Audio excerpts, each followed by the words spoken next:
Good evening. Higher education के video lecture session में आप सभी का स्वागत है।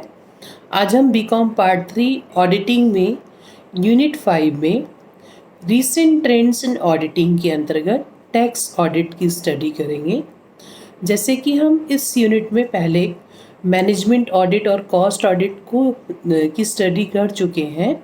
जैसे इनिशियली जब ऑडिट स्टार्ट हुआ था तो संस्था जो है अपने वित्तीय विवरण जो बनाती है उन वित्तीय विवरणों की जांच की जाती है कि लाभ हानि खाता सही लाभ दिखा रहा है कि नहीं, और चिट्ठा जो है वो सही आर्थिक स्थिति को प्रकट कर रहा है कि नहीं, इसको दिखाया गया था।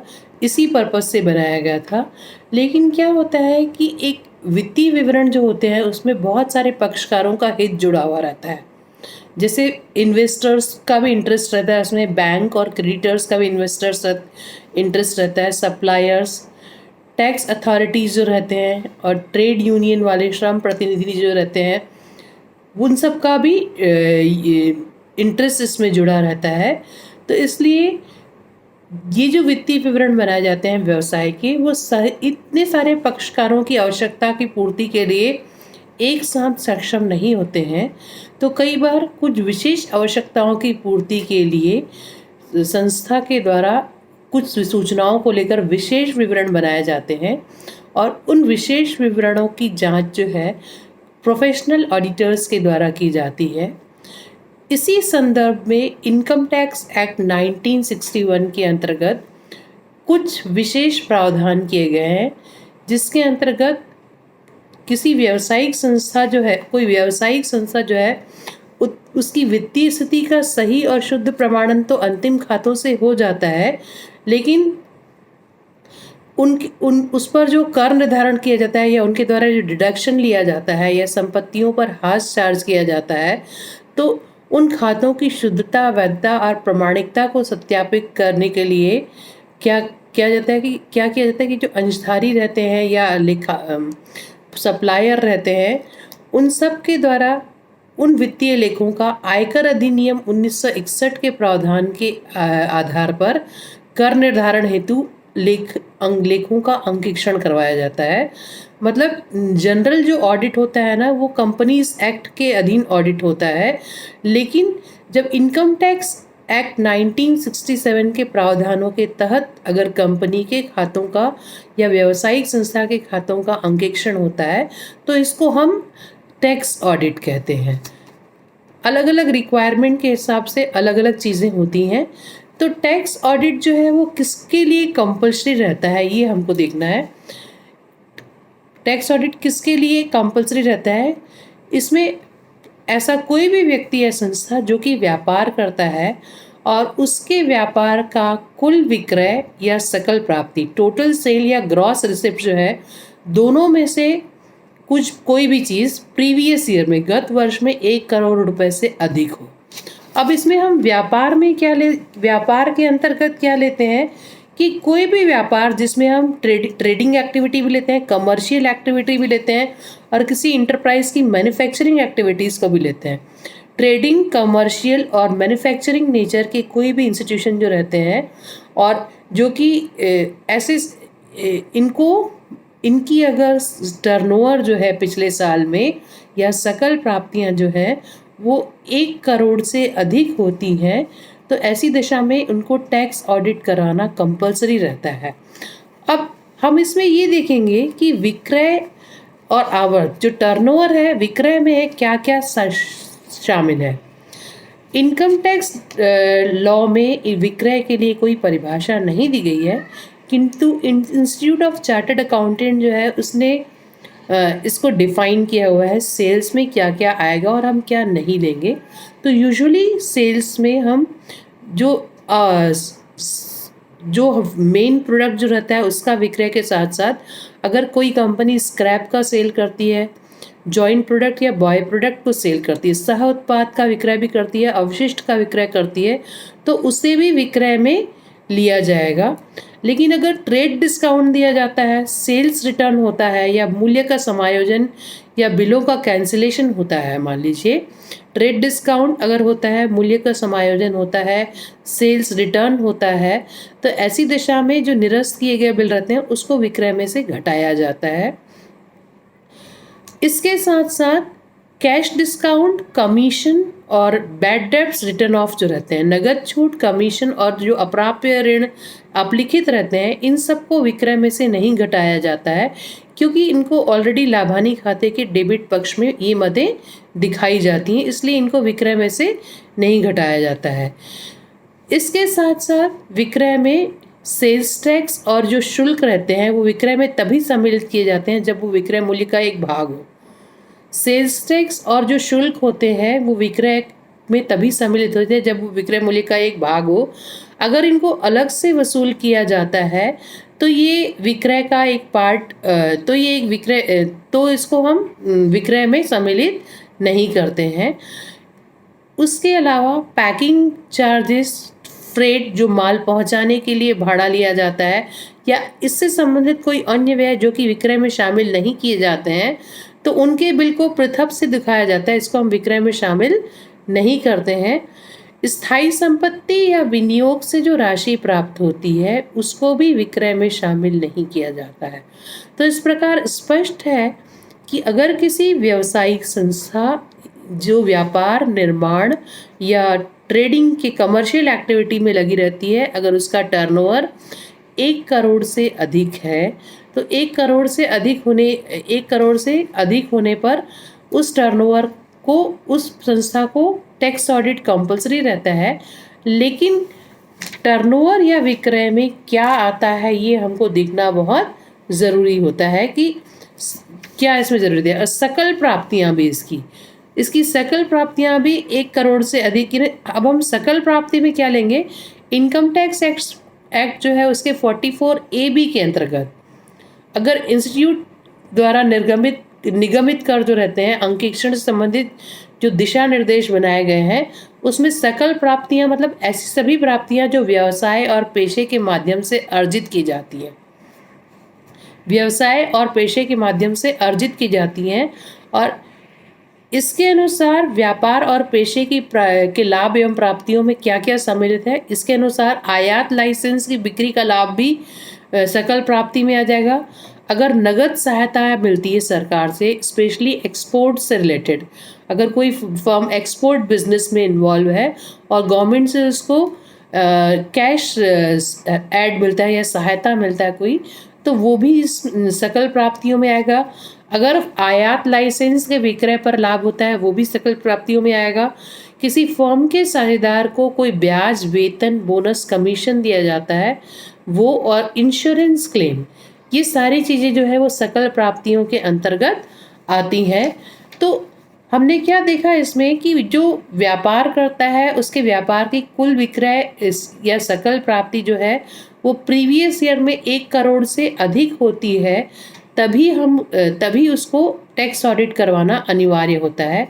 उसके अलावा अगर कोई व्यक्ति किसी पेशे में इन्वॉल्व है, प्रोफेशन में है, तो उसकी ग्रॉस रिसिप्ट जो है वो 25 लाख रुपए से अधिक होनी चाहिए। लेकिन ये कर निर्धारण वर्ष 17-18 से, असेसमेंट ईयर 17-18 से इसको 50 लाख रुपए से अधिक होने पर टैक्स ऑडिट करना ज़रूरी हो जाता है। और ऐसे लोगों को अपने ऑडिट जो है, प्रीवियस ईयर के लेखों का जो अंकेक्षण होता है उनका निर्धारित तिथि से पूर्व होना चाहिए, ठीक है। और अंकेक्षक पूर्व इनका ऑडिट हो जाना चाहिए और इसकी रिपोर्ट जो है वो वेरीफाइड और सिग्नेचर्ड हो जानी चाहिए। तो निर्धारित तिथि का मतलब यहाँ पर क्या है कि सितंबर 30, कर निर्धारण वर्ष की 30 सितंबर, मतलब गत वर्ष के खातों का अंकेक्षण जो है वो कर निर्धारण वर्ष के 30 सितंबर तक हो जाना चाहिए। जैसे अभी हमारा कर निर्धारण वर्ष चल रहा है 2020-21, जो 1 अप्रैल 2020 से स्टार्ट हुआ है और 2021 तक, मार्च 2021 तक चलेगा।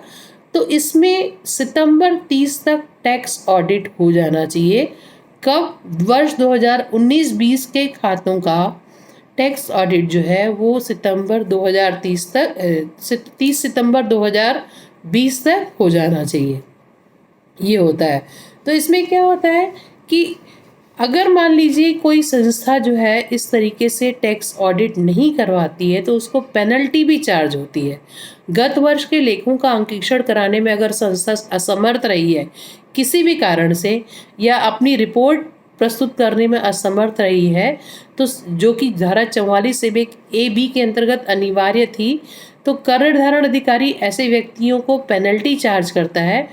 तो टोटल विक्रय या सकल प्राप्ति का 0.5% या 1,50,000 ये इसकी पेनल्टी रहती है इसमें। मतलब अगर कोई व्यक्ति रिपोर्ट जमा समय पे नहीं करता है या असमर्थ रहता है या ऑडिट नहीं करवा पाया है, तो ऐसे व्यक्तियों को अर्थदंड देना होता है, जो कि टोटल सेल या टर्नओवर का 0.5% और टोटल या फिर 1,50,000 जो दोनों में से कम हो, ऐसा भुगतान करने का आदेश दिया जाता है। इसके अलावा क्या होता है, जो कर अंकेक्षक रहते हैं, जो टैक्स ऑडिटर्स रहते हैं, उनकी नियुक्ति कैसे होती है।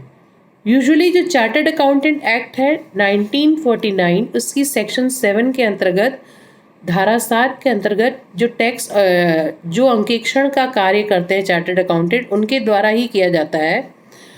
लेकिन किसी वर्ष में किसी नए चार्टर्ड अकाउंटेंट को ये कार्य जब सौंपा जाता है, तो इससे पहले जो पूर्व अंकेक्षक थे उनको सूचित कर दिया जाता है कि ये काम इनको हैंडओवर किया जा रहा है, और आयकर अधिनियम के अंतर्गत जो छूट या कटौतियाँ फर्म या संस्था लेने वाली है, तो उससे संबंधित जितने भी डॉक्यूमेंट और स्टेटमेंट रहते हैं जो या संस्था के प्रबंधकों के द्वारा तैयार करवाए जाते हैं या करदाता के द्वारा तैयार किए जाते हैं, वो सारे नए अकाउंटेंट को हैंडओवर किया जाता है। सारी चीज़ें उसको हैंडओवर किया जाता है। अगर कोई कंपनी टैक्स ऑडिट करवाती है तो ऐसी दशा में बोर्ड ऑफ डायरेक्टर जो रहते हैं या जो चीफ एग्जीक्यूटिव ऑफिसर CEO मुख्य कार्यकारी अधिकारी जो रहते हैं, वो टैक्स ऑडिटर को अपॉइंट कर सकते हैं। उसी तरह जो एकाकी व्यवसायी रहते हैं, सोल ट्रेडर्स रहते हैं, तो वो स्वयं टैक्स ऑडिटर को अपॉइंट करते हैं। और अगर कोई पार्टनरशिप फर्म है तो फर्म के द्वारा कोई भी अधिकृत व्यक्ति या फर्म के प्रबंधन का जो कार्य जो साझेदार देखते हैं, ऐसे साझेदार जो है वो टैक्स ऑडिटर को अपॉइंट कर सकते हैं। ठीक है, तो इसमें विशिष्ट विवरणों के लिए जो अंकेक्षण होता है, जो कि आयकर अधिनियम की अलग अलग धाराओं के अंतर्गत खातों का अंकेक्षण होता है, इसको हम टैक्स ऑडिट कहते हैं। और income tax chartered accountant act 1949 के अंतर्गत ऐसा चार्टर्ड अकाउंटेंट जो कंपनी अधिनियम की कंपनी अधिनियम 2013 की सेक्शन 141 के अंतर्गत अंकेक्षक नियुक्त करने के योग्य हो, ऐसा व्यक्ति यहाँ पर अंकेक्षक के पद पर नियुक्त हो सकता है। अब ये जो अंकेक्षक नियुक्त होता है, इसके लिए भी टैक्स ऑडिट की लिमिट होती है। मतलब एक टैक्स ऑडिटर जो है वो मैक्सिमम कितनी कंपनीज में या मैक्सिमम कितनी जगह ये अंकेक्षण कर सकता है एक वर्ष में। इसके लिए Indian institute of chartered accountant जो है, उनके द्वारा वित्तीय वर्ष में स्वीकार किए जाने वाले अंकेक्षणों की संख्या निर्धारित की गई है। इंडिविजुअली एक चार्टर्ड अकाउंटेंट साल 60 से ज़्यादा टैक्स ऑडिट नहीं कर सकता है। 60 से ज़्यादा टैक्स ऑडिट नहीं कर सकता है। फर्म की दशा में प्रत्येक साझेदार जो रहते हैं वो 60 से अधिक टैक्स ऑडिट इंडिविजुअली नहीं कर सकता है। अगर मान लीजिए चार्टर्ड अकाउंटेंट की फर्म है, तो फर्म में भी इंडिविजुअल पार्टनर जो है वो 60 से ज़्यादा केसेस नहीं ले सकता है। अगर मान लीजिए इंडिपेंडेंट चार्टर्ड अकाउंटेंट है, वो भी 60 से ज़्यादा केसेस नहीं ले सकता है। और मान लीजिए कोई पार्टनर एक से अधिक फर्मों में चार्टर्ड अकाउंटेंट है, मतलब चार्टर्ड अकाउंटेंट की अलग अलग फर्म में वो एक व्यक्ति वहाँ पे दो या अधिक फर्मों में साझेदार है, तो ऐसी दशा में भी 60 टैक्स ऑडिट, ऐसी दशा में भी कुल मिलाकर 60 टैक्स ऑडिट ही स्वीकार किए जा सकते हैं। 60 से ज़्यादा टैक्स ऑडिट नहीं ले सकता है। फिर इसके बाद टैक्स ऑडिट के लिए जो SSC रहते हैं, करदाता जो रहते हैं, वो कंपनी या नॉन कंपनी, मतलब कंपनी या गैर कंपनी दोनों हो सकते हैं। इसके अलावा अगर मान लीजिए जो हेड ऑफिस का टैक्स ऑडिट होता है, तो इसमें ब्रांच का टैक्स ऑडिट भी एक साथ इंक्लूड कर लिया जाता है, यानी ब्रांच को अलग नहीं माना जाता है। हेड ऑफिस और ब्रांच का अगर अलग अलग ऑडिट होता भी है तो इसे एक माना जाता है, उसको अलग अलग नहीं किया जाता है।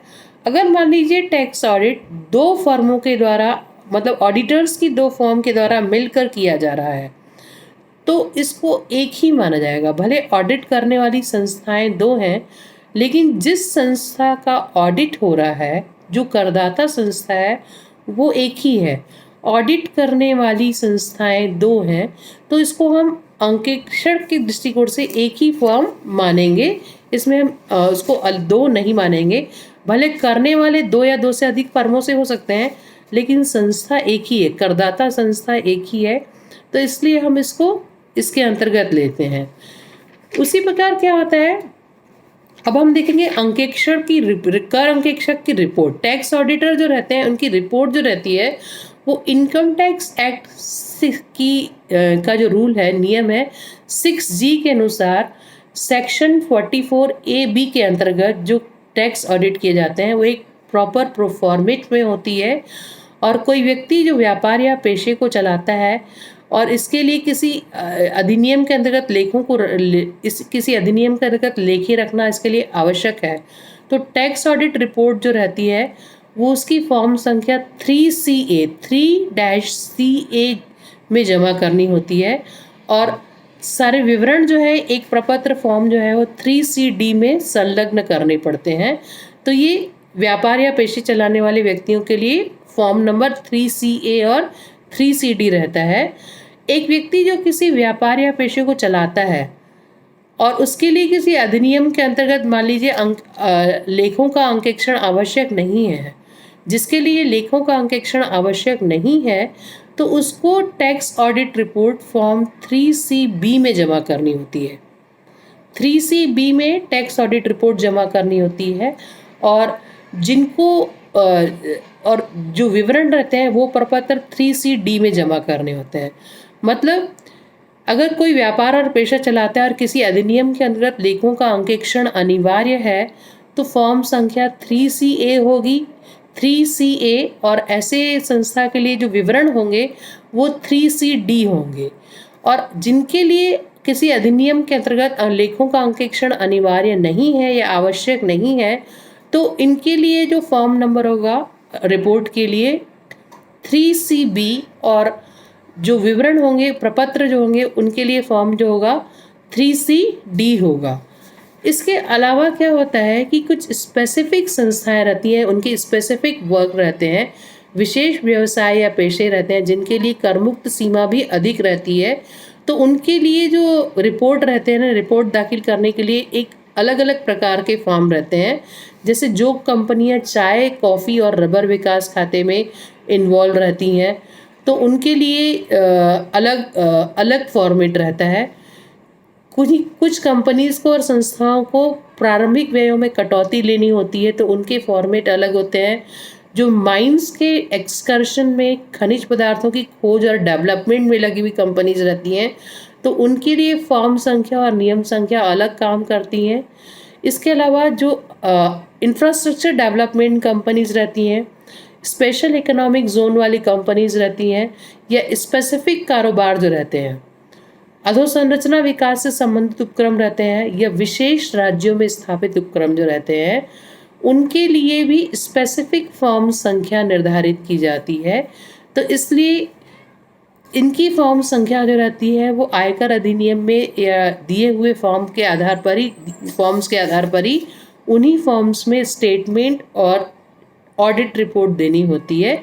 तो ये कुछ विशेष संस्थाओं के लिए थे। अदरवाइज सामान्य के लिए मैंने जैसे आप लोग को स्पष्ट किया है कि 3CA और 3CD रहता है, और जिनके लिए ऑडिट कंपलसरी नहीं है उनके लिए 3CB और 3CD रहता है। इसके अलावा क्या होता है, ये तो कंपनीज और व्यावसायिक संस्था या पेशेवर संस्थाओं के अंकेक्षण हुआ। उसके अलावा जो अंकेक्षण होता है, एक सार्वजनिक ट्रस्ट का भी अंकेक्षण होता है। इनकम टैक्स एक्ट की सेक्शन 1961 की सेक्शन 12A के अंतर्गत सार्वजनिक ट्रस्ट के भी अंकेक्षण की व्यवस्था की गई है। और सेक्शन 11 और 12 में अगर कुछ विशेष आय वाली सार्वजनिक ट्रस्ट रहती हैं तो उनको कर से मुक्त रखा जाता है। उसके अलावा बाकी संस्थाओं का टैक्स ऑडिट हो सकता है और उनके टैक्स ऑडिट का जो रिपोर्ट है वो रूल 17B के अंतर्गत 17B नियम के अंतर्गत फॉर्म नंबर 10B में इनकी रिपोर्ट बनाई जाती है। ठीक है। इसके अलावा इसमें चयनित हुआ कर अंकेक्षण भी होता है, यानी सेलेक्टिव किसी संस्था पर विशेष कार्यवाही करनी होती है और कर निर्धारण अधिकारी को लगता है कि यहाँ पर खातों की प्रकृति और जटिलता को देखते हुए या लोगों के हितों का संरक्षण करने के उद्देश्य से भी इनकम टैक्स कमिश्नर जो रहते हैं वो किसी संस्था के लिए टैक्स ऑडिट का आदेश जारी कर सकते हैं, तो इसको हम चयनित कर अंकेक्षण कहते हैं। तो इस प्रकार टैक्स ऑडिट जो है इसकी आवश्यकता ये कहा जाती है कि जो अंकेक्षित सामान्य अंकेक्षण होता है वित्तीय खातों का, उसके बाहर भी लोगों को कंपनी के हित रहते हैं और विभिन्न पक्षकारों के कंपनी में हित रहते हैं और आयकर से संबंधित सूचनाओं को प्राप्त करने के लिए कंपनी के द्वारा जो डिडक्शन ली गई हैं, जो हास लगाया गया है वो नियमानुसार है कि नहीं, आयकर अधिनियम के नियमानुसार है कि नहीं, तो इसलिए वित्तीय अंकेक्षण पर्याप्त नहीं होता है। विशेष शुद्धता और वैधता को सत्यापित करने के लिए हमको टैक्स ऑडिट करवाने की आवश्यकता पड़ती है। Thank you.